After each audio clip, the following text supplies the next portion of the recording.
Prepare yourself for Demons 101! Demons like me are grim tricksters of the twilight, creatures of sulfur and bone. This guy over here kind of looks like the puppeteer from episode 2. This guy looks a bit like Bill Cipher from Gravity Falls, and there's a giraffe over here. There are probably more things to notice here, but I don't see anything else. What? Boiling rain! Everybody inside now! Boiling rain does make sense. This is the Boiling Isles after all. The ocean is boiling hot. We have plagues, tornadoes, shale hail, rainbows. It's like a rainbow, but looking at it turns you inside out. Just the thought of that makes me want to throw up. Hey, why do they call you the Owl Lady anyway? Man, I wonder why people call her the Owl Lady. Maybe it's because of her staff, or maybe it's because of the owl on her front door.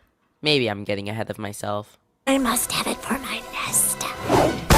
You have a nest? I want a nest! Nest party! I've always wondered why Ida sleeps in the nest. Also, Hootie's eyes are gone again. When will he get a break? Oh, this? Nope. Ida is never this interested in sparkly things ever again. I don't think they even mentioned this interest. I'm pretty sure they only did this to foreshadow the end of the episode. Yawn. Who needs another boring spell lesson when you could be learning all the fun ways a demon could kill you? Another fun spell lesson? This is the first time Ida is actually teaching loose magic. Ida! Don't worry, you'll figure it out. Now, I need to lie down. I know Ida is tired, but yet again she has taught Luce nothing. She literally just told her to figure it out herself. We should get help, right? Boiling rains, remember?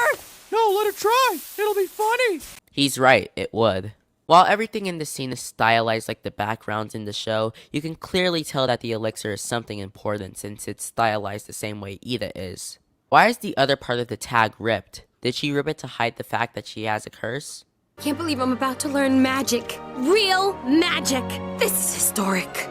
This is a pretty bad plan on their part. You shouldn't just put stuff in your mouth that you know nothing about. No, Hootie's dead. He was so young. With the episode title being The Intruder and the silhouette kind of resembling the Snaggleback, they do a good job at hiding the fact that it's Ida, even though it's pretty obvious when they go to Ida's room and see it's all wrecked. Don't know what they plan to do with a hockey stick and a bunny, but okay. Snaggleback?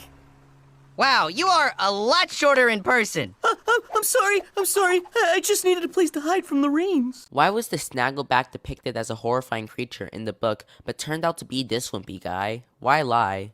We'll just add that to Ida's kill count. She now has 2 counted kills when it comes to eating the victim.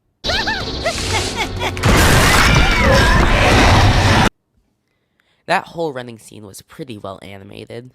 Curse? Wait, what are you trying to say? I was wrong the whole time. That's no Snaggleback. That creature is...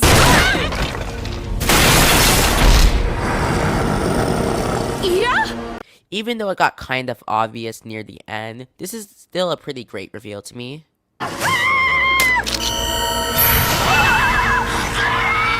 How did Luce's camera turn on when she dropped her phone? Well, let's finish the lesson. Huh?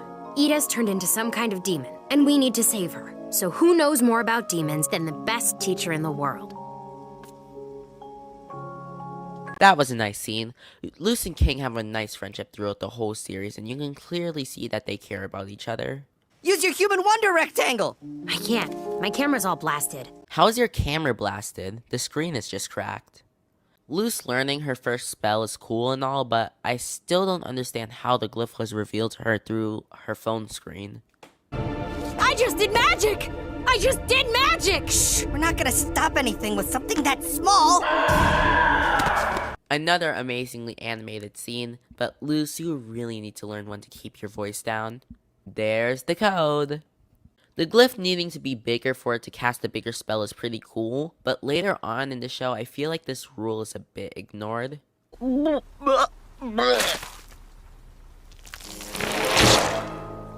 just gonna lie here for a minute. Looks like I have to get rid of Ida's kill. When I was younger, I was cursed. I don't know exactly how it happened. All I know is that if I don't take my elixir, well, that's why people call me the Owl Lady. And this episode sets up the main story for Season 1, The Mystery of Ida's Curse. You're the one who cursed me, aren't you? Who are you? Who are you? Ida's story is probably the most interesting thing in the show. We don't know who cursed Ida or how they did it, which adds a lot to the mystery. The code from the episode titles is now AWIT, and the code hidden in the episodes is now 2 witches torn apart. I think this episode is great. Not only is it, in my opinion, the funniest episode so far, it sets up the main story for the series, and Luz finally learns a spell. Only takes her 8 more episodes to learn another one, but whatever. I'm giving this episode a 7 out of 10, and I'll see you guys in the next Overanalyzing vid.